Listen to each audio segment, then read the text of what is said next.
Welcome everybody to the Amaz card review number. Oh, actually, one second. I did. Okay, one second. I did update this yet.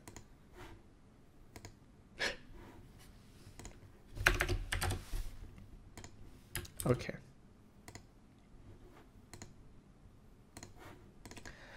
Welcome everybody to another Whispers of the Old Gods card review by Amaz. Yeah, I'm having a great day today. I hope you guys are having a great day too. Welcome if you're watching this live on the stream, and if you're watching this YouTube, welcome as well. Yeah, awesome. So as you can see, we have a bunch of new cards today. They're up to April 20th, and of course we will use the Amaz scoring scale for each of the cards, and we will see which one is going to excite us and which ones are gonna make us cry a little bit. In this newest rotation of cards, there are a lot of Mage cards, which is cool. And we also know that Whispers is coming out the 26th. So before Whispers comes out, once again, we will do one more final review of all the cards. One for Constructed and one just for Arena. And then maybe one for like top 10 cards that I want to play and something like that. Who knows? But let's go ahead and start, yes? Okay.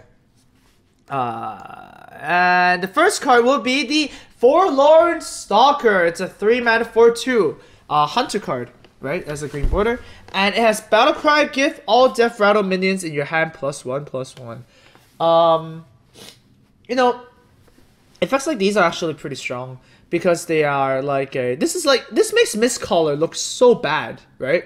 This makes Mistcaller look so bad. Because, well, maybe it's not in your hand and your deck. But it's a 4/2. It's a 3-mana 4/2. Like, those are reasonable stats, to be honest. Like, 3-mana 4/2s and 3-mana 4/3s are pretty much the same. In the fact that, like, 2 and 3 is kind of similar. 3 and 4 is different because of, like, you know, your deal 3 damage cards like Wrath and Quick Shot and whatnot, right? But like having 2 health and having 3 health is kind of the same. Unfortunately, in standard we are losing Nax and GVG, right? So how many cards are we losing for this card to be good? We're losing Web Spinner. We're losing Mad Scientist. We're losing Shredder, Belcher, Sneeds, Dr. Oh my god, Dr. Boom's not really there right now. I don't know. We're just losing a lot of cards. The only card that this works with right now, I guess, is Savannah Highmane. And the new Death Rattle cards are not that strong. So I think because of the set things, this might change, right? This rating is like based on what we know right now. It's a 3 out of 10. It's not really that playable. Maybe they didn't release a lot of Death Rattle cards yet because they only released like half of the Whispers cards, so there's still half more to go. We might get a Haunted Creeper or something like that, but this is just like not good enough, right? Coupled with the fact that Death Rattle minions kind of usually want to die, means that the +1/+1 doesn't really matter too much. So yeah, we're gonna give this a 3 right now. Doesn't really. 3 does not. 3 kind of equals 2 here, right? That's the joke. In Arena is a little bit better because you know you have those cards that are in the that are available to you, like Web Spinner, Haunted Creeper, you know, like Nerubian Egg even. So yeah, in Arena it's a little bit more viable. It's a 3-mana 4/2. Like, you would play 3-mana 4/2s that are vanilla creatures, right? You would play a Magma Rager. So something like that. That's not bad. Oh my god, it's a legendary! Princess Huhuran! It's like, every time you win with this card, you can go See what I did there? 5-mana 6/5! It's already really good stats. It also has an effect. Battlecry. Trigger a friendly minion's Death Rattle effect. It kind of reminds me of the Unearthed Raptor, where interaction with your Death Rattle cards is actually weighted as no effect, right? Like no stats. Usually when you have something that's really good, like an effect that's, you know, game altering, like Flame Waker, a 3-mana 2/4, right? It actually loses 1 attack because the regular path is like 3-mana 3/4. But with Unearthed Raptor, you don't get a penalty for that effect. So you do not get a penalty for Princess Huhuran. You get to do a Feign Death immediately. So if you cast it on the Savannah Highmane, it'll be pretty insane. If you cast it on a 4-drop, it's best, right? Because you want to 4-drop into this. Now, once again, I can't Can't say it. This is once again based on the current set. It's really bad because there are no Death Rattle effects that you want to copy, right? The only effects that you want to copy is Karen and Sylvanas and Savannah Jaime, and those are 6 drops. Shredder's getting the butt kicked. Even Egg and Creepers, those are getting their butt kicked. So right now it's a 5 out of 10. Now we want to see if we see the rest of the cards, when we do the final review, this score might bump up a little bit. But for the current set, there are just no targets. There are actually no targets. Infested Torrent is not a target. The 4 mana 1/1 that summons a 5/5 when it dies, that is not really a target. At least not for Hunter, in my opinion. Hunters really want the strong attack Death Rattles, like Shredder, right? Because they can always just go face. You do not want to trade when you play Hunter, right? You play a 4 mana 1/1, like, that's so weak. You do have to trade, because if you hit 1 for the face, that doesn't really matter, right? So yeah, based on the current set, it's not that good. Arena, of course, is fine, right? I mean, you would definitely pick this. You won't pick this over, like, you know, your core legendaries, like Sylvanas, Rag, you know, your Onyxia, something like that. But it's good enough, right? It doesn't even need to have a battle card to be good. So yeah, alright. Next card, we have a Druid card, another Cthulhu card. We have the Dog Arakawa. It's a 6 mana 5/7 taunt, which is already really good, right? The only other card that's similar to this would be like Sunwalker, right? 4/5 Divine Shield taunt, or Lord of the Arena, which is 6/5 taunt. Like a 5/7 taunt is pretty damn good, pretty amazing. 5 attack, also very good. You know, most of the good minions these days have 5 health. So yeah, I think this is really solid. Like, it just trades really well with a lot of creatures. And on top of that, you have a battle cry. Give your Cthulhu +3/+3 wherever it is. Obviously, you won't really play this if you're not Cthulhu deck, because the stats are just a tad bit low, I guess. Just not too good. But when you play as a Cthulhu deck, you're super happy, right? The problem with this is that it is 6 mana. So if you're trying to do something like Claxi Amberweaver, the 4 mana 4/5, that gains +5 health if your Cthulhu is like if it's 10 or over, like it's a bit late for that. But then again, right? You still want this because you don't have to play Claxi Amberweaver at turn 4. You can play at turn 8. Like an 8 mana 4/10 is totally fine, and you get 4 mana back. You know, something that's really good. So yeah, I would rate this highly. It's gonna be going to see play in Cthulhu decks because well. The other option for the 6 mana Cthulhu slot is it's the 6 mana 7/6, right? It's the 6 mana 7/6 to give you Cthulhu +2/+2, and this is obviously just better, right? Cthulhu decks, you're supposed to survive until turn 10, and then, you know, just and just kill them off, right? So there you go. I think this is a good one. In Arena it sucks because you can't even draft it. It doesn't work. Okay. Now onto the Mage cards. Oh man, the Mage cards. We have 4 Mage cards, and it's very easy to remember the Mage cards because we have a 3 mana minion, 4 mana minion, 5 mana minion, 6 mana minion. So there are 4 Mage minions that are all kind of like a family, I guess. The smallest minion for that would be the Twilight Flamecaller, a 3 mana 2/2, deal 1 damage to all enemy minions. So it's kind of like Ironforge Rifleman that went crazy and it's gonna shoot everybody.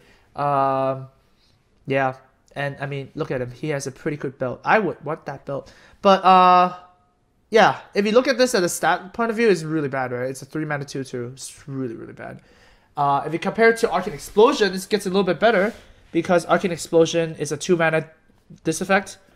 So if you put this effect plus a 2/2 on top of it, like a 1 mana 2/2, is double good. Because not only do you not need to play a 1 mana 2/2 in your deck, you can combine both of your cards in at one time, right? So if you look at that, it's pretty good.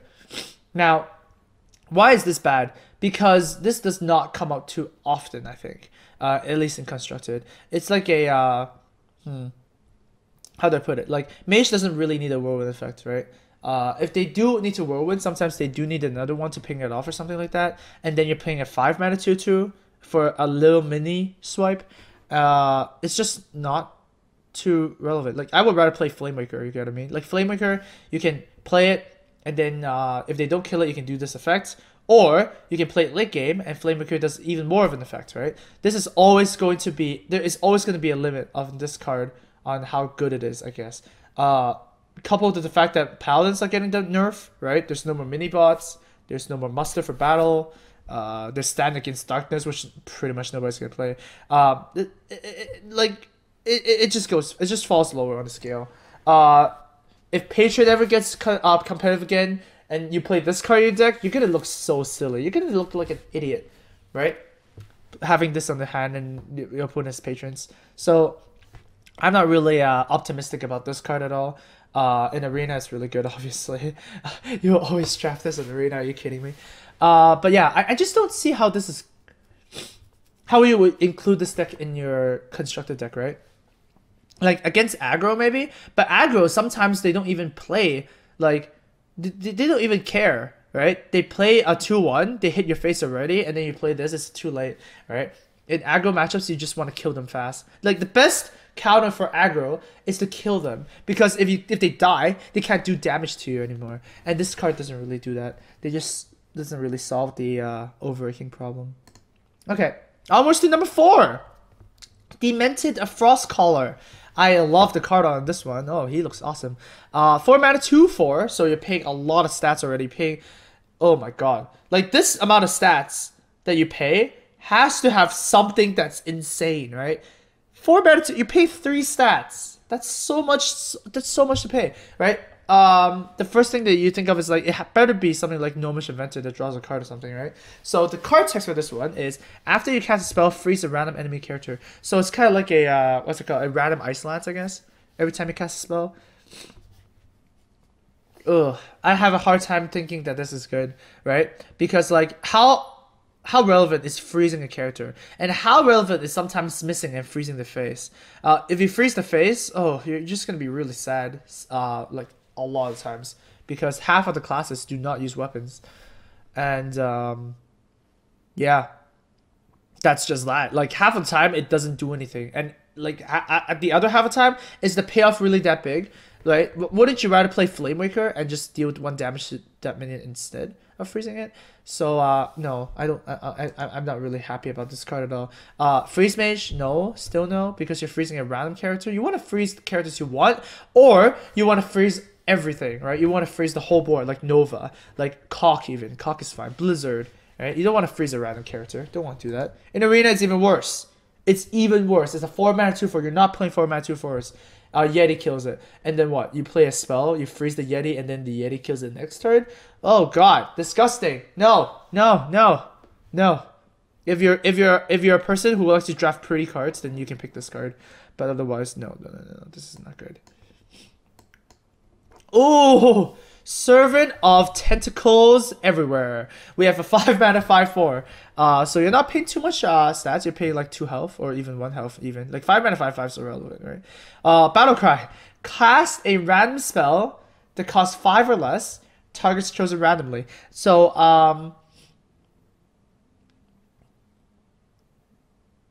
right. This is weird. Now this is a weird thing, right? This is really weird in the fact that Yogg-Saron can cast spells on itself, right? So we can already tell because of that interaction that Servant of Yogg-Saron can actually cast a spell on itself. For example, if you play Servant of Yogg-Saron, sometimes it can fireball itself, and then you get nothing, right? Sometimes. So let's think about this for a second, right? If you're playing Constructed, you play this card, and sometimes you don't do anything at turn 5. Wow, that's bad. Like, God, that's bad, right? Now, at least there's a little bit of positive side effect to this, right? The positive is that sometimes most of the spells, if you split all the spells everywhere, it's not a 50-50, right? It's not a 50-50 in that some spells are good, some spells are bad, or something like that, right? It's more of like a 30-70, right? For example, Flame Cannon. Flame Cannon would never hit this because it says enemy minions only, right? And then there's a lot of card draw effects that are good. Even Power Shield is okay sometimes. If you Power Shield your opponent's minion, you still get a card draw of it. So like, it's okay. But the fact that like you don't even know what you're trying to get, and secrets. Secrets are obviously always beneficial, right? The problem is that if you play this and it kills itself, it's so bad, right? It's so bad. And this also gets worse the more minions you have. Because obviously, right? If you have 3 minutes and your opponent has 3 minutes, you cast this. It's not as good as you casting this and your opponent has 3 minutes because the random targets, your opponent has some more random targets to hit, right? But then again, like casting flash heal, casting like, you know, any heal spell and any buff spell, right? Those are just so crazy. Like what happens when you cast this on your opponent's board? You have 3 minions and you cast Blessing of Kings on one of their minions. You just want to cry, right? And then what if you cast this and you have 3 minions and then you kill one of them? It's just really sad. Too much RNG for me. I don't like it in constructed. I'm gonna give this 2 out of 10. Don't think it's gonna be played. No. Don't think it's gonna be played. That's just that. In arena. Oh my god. In arena, you always go for these effects, right? Because you have so much time, you have so much flexibility. When you cast a card and you win the game in arena. You just win, right? It's really good in arena. Even like a 5 mana draw, you can just randomly just cast Nourish and draw you cards or something, you know? Just, yeah, you will always play cards in arena that give you a big swing because when you get punished for it, you still have time to come back. In constructed, if you get punished, you're dead, right? It's just constructed. You have to always do something. All your turns have to mean something. In arena, sometimes your turns don't need to mean anything because you're top decking sometimes. You know, the quality of minions are not that high. You have a lot of time. In constructed, you don't have time. All right, and finally we have the Faceless Summoner. Oh my god, why does it have to be faceless? Can they come up with some better words? You know, if I would look at this card and I give this name, I would give this the Alpha Protocol. Alpha Protocol would be my name. Wouldn't that be so much cooler, right? Come on. Anyways, it's 6 mana 5/5, so it's kind of like Sylvanas power level, Emperor Thorson power level, and the battle cards you get a 3-cost minion. And of course, the dream is for this to summon a Injured Blade Master because it's not Injured Blade Master when you summon it, right? It doesn't have a battle cry. Oh my goodness. So like what? It's crazy, right? I mean, if you think about this card, the average 3 mana card is either a 2/4 or a 3/3. That's just the average, right? Spider Tech is above average, obviously. So if you factor that into play and you just add all the raw stats, it's a 6 mana 7/9. Or it's a 6 mana 8/8. That's insane, right? I don't know. I feel like this actually might see constructed play because it's just 2 bodies in 1, and sometimes you just get to like 360 Wamboozle them, you know? Well, if you think about the 3 mana cards, no, I play Priest. Obviously, I know, like, when we Combobulator came out, I actually studied all the charts of all the mana minions, and at the 3 mana cost minion slot, there are no effects that are bad, right? In 2 mana, there's obviously a lot of bad stuff, like Doomsayer, and like Explosive Shape, and like, I don't know, Vitality Totem is sometimes even bad, but 3 mana is always good. It's always good. And I feel like, you know, you get Mukla as well. Oh my god, just Temple Mage is gonna love this card, I think, right? Temple Mage, the problem with Temple Mage a lot of the times is that they run out of minions, right? In that they, even in their early curve, they have 2 mana worms, 2 sorcerers, they're losing Mad Scientists, and then 2 Flame Wakers, and then your 4 drops, right? Yeah, and then they just kind of fizzle out late game. This card is not gonna help you fizzle out late game. It's gonna give you a board that is really buff, and they have to kind of deal with it, which is good. You obviously pick this in the arena. There's no way you're not picking this in the arena. How the heck is this a common? It blows my mind. There's no way this is a common, right? It's just crazy. Like, Mage is even gonna get even stronger in arena, and it's just gonna be even worse. And because in arena, every time they release a new set, there is a bonus roll on the new cards. Bonus roll means that there is a bigger chance to get new cards in your drafts as normal. Like, oh my god, Mage is gonna be even more crazy. So yeah, I don't know. I think this might see constructed play. It's good enough. I think it's good enough. It could have always been like a 4/5, right? It could have been a 6 mana 4/5, and then it would be a little bit worse. But it's a 5/5. I think it's good enough. All right. Next card we have is a rogue card, the Shadow Caster. Oh my god, it's a Valera! But, it's actually Valera, by the way. Right? But they just named it Shadowcaster. Oh, I get it! Because it's like a shadow version of it. Okay. 5 mana, 4/4. Battlecry, choose a friendly minion, so you can only target your own minions. Cannot target itself. Because if it can target itself, it's pretty stupid. Anyways, choose a friendly minion, add a 1/1 copy to your hand, it costs 1. So it's kind of like the cycle of cards of Herald of Volage, where it's a 1 mana 1/1, kind of like a vision card, right? Now, I'm gonna say why this is so much better than Herald Volage, right? Herald Volage is the 6 mana 5/5 priest card that summons 1/1 copies of your friendly minions immediately on the board. Now, why would you not want to do that? It's because you lose all your battle cries. You lose so much when you just make 5 mana 1/1s out of things, and when you play a 6 mana 5/5, and just make one mana 1/1 other things. You can only proc on these Xerus and Ragnaroses and stuff like that, right? This is so much better because you get to control when you want to play it, and you get to activate combos, battle cries. And you also get to do some disgusting turns, right? You get to some turns with this card can be so disgusting, right? You copy, say, like I don't know what do you copy? Even an SI, okay? Let's pretend you copy an SI, okay? And then it's turn 6, right? You play a 5-drop like you normally do, and then you SI for 1. You SI for 1 mana, so it's a 1 mana deal 2 damage, right? And that's like fair. That's actually fair, right? You would play a 1 mana Holy Smite. Now, when this card becomes unfair, it becomes really unfair, right? Like a 1 mana Sylvanas, for example, a 1 mana Ragnaros, for example, that you don't need to play on the board. Even the 1 mana Auctioneer sounds pretty stupid to me, right? That's like the high end of stuff.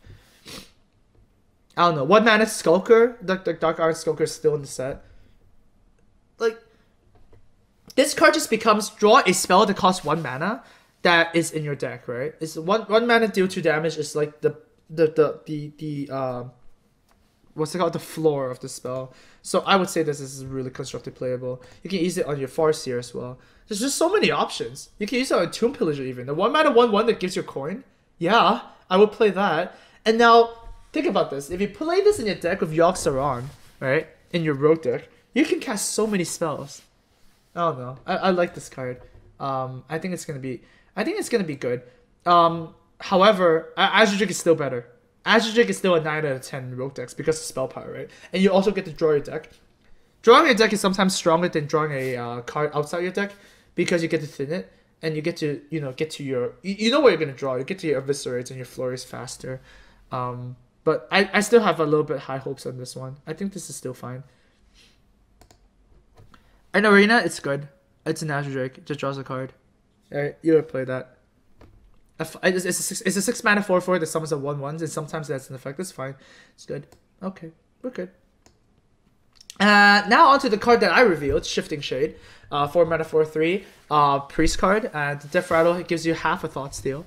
Why I think this card is actually better than Thought Steal is because it's a minion, right? Thought Steal is really awkward sometimes when you have to play it and you don't play anything for that turn. It's very slow. This card is not that slow, and it still achieves some Thought Steal-esque mechanic. Although you do not get it immediately though, so you kind of have to play this on turn 4. If you play this on turn 10, it's kind of worse than Thought Steal. If you play this on turn 4, 5, 6, or something early on like that, is a better than Thought Steal. And of course, Priest does need a 4 mana drop. So I think it's nice. I like it. 6 out of 10, not bad. Priest needs a 4 mana card, so I like it. It's good. In Arena is obviously really good. It's a 4 mana card that draws a card. It's better than Pollute Hoarder, like strictly better. So yeah, I'll take it. And finally, oh my god, when I saw this card, when I saw Reddit reveal this card, I was so happy. Oh my god, this card makes me so excited to play. This card is the best. This is the last card, by the way. I am so happy. Oh, I'm so happy. Are you guys ready for it? Oh my god. I want to hug him so much. Shifter Xerus. Oh, this card is so good. I love this card. Oh, I can't believe I'm so excited about 1 mana 1/1 legendary. It's so good. Okay, so obviously you can see this as each turn this is in your hand, transform it to a random minion. So what this tells me is that this is a unstable portal that you don't need to cast, right? Obviously, sometimes you want to cast your unstable portals because it's 2 mana and then you get a 3 mana, you get a little bit of a refund. But you don't need to cast this. So if you don't wanna do a turn to spend 2 mana and try and hope for something, then you can just do this. Not to mention this is a neutral card. Oh my god, this is good. Why is this so good?